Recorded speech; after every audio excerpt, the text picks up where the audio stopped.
It's not just about fear of failure. It's just not about fear of success. It's more about ourselves. So if you have one of these, just know that you're sabotaging yourself. We can do all things through the one that strengthens us. The way we behave, the way we think, are so much rooted in our past experiences. Everything became what it is just by speaking. Mind you that we are created in His image. So imagine how powerful your words are. Your spoken words are so powerful.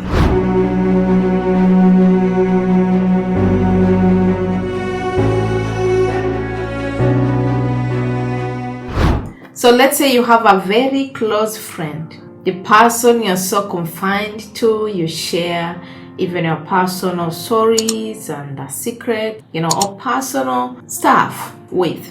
And then you go through this challenge or struggle and you go share up with that your friend. And surprisingly, that friend tells you that, look, you are the main cause of what is going right now in your life. You have contributed a huge percentage into this. How will you feel? Bad, right? We don't even want those type of friends. Actually, that was me just a couple weeks ago.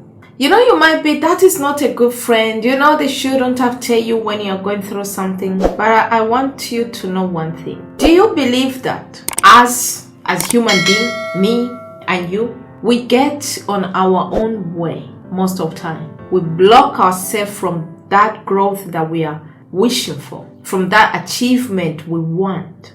Do you know that we do that? You might be asking yourself, is that really possible? Yes, dear friend, it is very possible. Not only possible, it is very common. The sad part is that it happens even when we are not aware. And that concept of us standing against ourselves is what is called self-sabotage. Now you know. Because that's a very familiar topic, a concept that many of us are familiar of.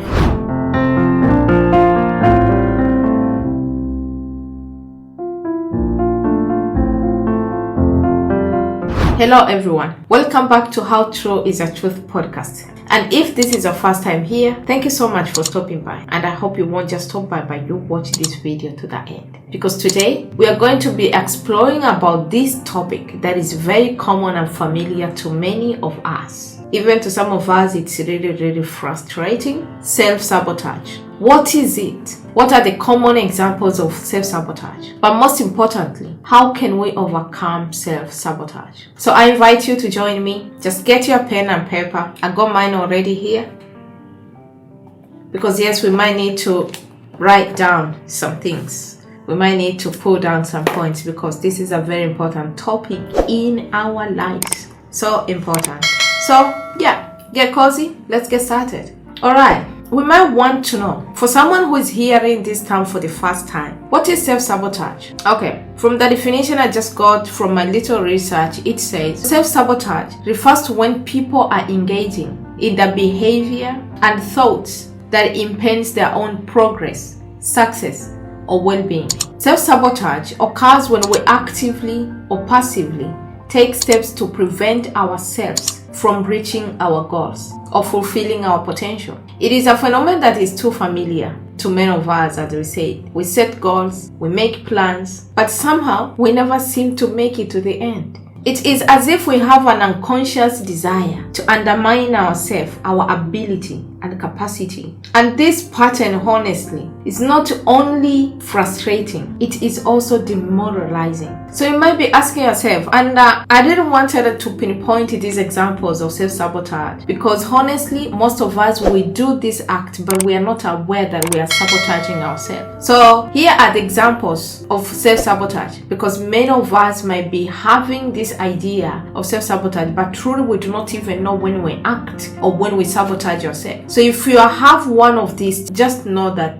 you're sabotaging yourself. Procrastination, that's the very most common one. Negative self-talk, fear of failure, not wanting to get out of our comfort zone, and overthinking. So if you have one of these, just know, my dear friend, that you are in this category of self-sabotage. And just like I need help with, because I have many on this list, I continue to work on them. And this is something that when people hear the term self-sabotage, we tend to think, No, it's something that we struggle, most of us, I assure you. This is something that most of us, even people that we cannot think that they go through this, they do go through this. So let's find out what drives us to self-sabotage. What happens in our mind? Why do we self-sabotage? Why should we have plans, set our goals, and yet not wanting to act upon what we planned? Why is that? Why should we be the one standing in our own chances of opportunity, achievement, growth?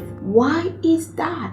Let's find out. Someone might be thinking maybe it's the fear of failure, correct? Fear of success. That might be true. But what if it's something deeper, more than just fear of failure and fear of success? But there's one thing that is very, very important for us to understand or notice. First of all, self-sabotage is usually a coping mechanism. That is the truth. It's not the reality that we really don't want to grow, we don't want to achieve, we don't want to progress. But we put on that mask on the outside. But we find something to help us make feel better somehow or some way. So we find a coping mechanism. Like telling ourselves, I still have enough time to do this project. You're sabotaging yourself because you do not even know what will happen tomorrow. So something that you should have done today, you were strong enough, capable enough to attend to that activity today. You are still putting it off, waiting for another day. What if you get up sick? What if emergency happens? What if something that needs your urgent attention happens and then you come to blame? So the truth is, self-sabotage is usually a coping mechanism, a misguided attempt to avoid anxiety and fear. And it is usually rooted in our past experiences, in the way we have been conditioned to think and behave. So this takes us back to the environment we grew up, the people surrounded us in our childhood. What did we observe? What did we hear? What did we see? All those contribute to what we are now and to the things we do today. The way we behave, the way we think are so much rooted in our past experiences. So if we really want to help ourselves not to sabotage, we really need to go deeper. It's not just about fear of failure. It's just not about fear of success. It's more about ourselves. We need to go deeper in our past experiences. Have we been told that we are not good enough? Did we grow up in areas of where we have been told you cannot do this? This is not for you. Only men stand there, or maybe only women do this. All those environments affect us deeply into the decisions and choices that we do today. Or if you have experienced a traumatic event, like a failed relationship, a loss of a loved one, or any injustice event that happened, whether it was direct or indirect, but touched you, left that wound that is not treated yet. All this brings the emotions that stops us now from acting towards our personal growth, because we're still holding on to those memories, those emotions that are stirring up in our mind, reminding us of what we saw in our parents and the people surrounding us, reminding us of the pain we felt. These are what cause us to self-sabotage. So that's why we try to find a coping mechanism to cope with these feelings, only to avoid pain and discomfort. But what if we put ourselves out there? Find out who we truly are. What are we capable of? What can we do here? How can we contribute to our families, in our relationships, in our nations, and even globally? But here's the good thing. Self-sabotage is not inevitable. We can break this cycle. We can make changes. Yes, it's going to be discomfort. It might be painful, but we can change. We can build new patterns that are supporting our well-being, our growth, even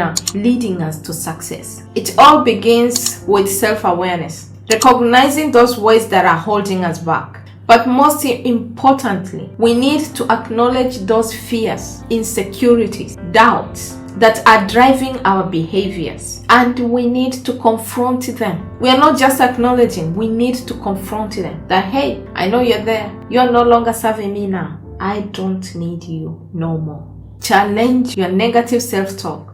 We did a video about negative self-talk and how to overcome that. I think it was on episode either 17th or 18th or 19th, one of those. I will put the link up here or here whenever it shows if you're watching this video from YouTube. But if you're listening this on other podcast platforms, just please help yourself. Just search one of the, if you check on our previous episodes, I think either 18 or 19th, you'll find it. Listen about it. Remember, our self-talk is very important. Look, it's quite amazing and fascinating that God created the word by speaking. Everything became what it is just by speaking, by spoken words. And mind you that we are created in His image. So imagine how powerful your words are. Your spoken words are so powerful. So stop telling yourself or speaking yourself so low, because there is a power of also creating. You co-create with God. So also what you speak come to existence, because that power of His that made you in His image is also in you. Always remember that.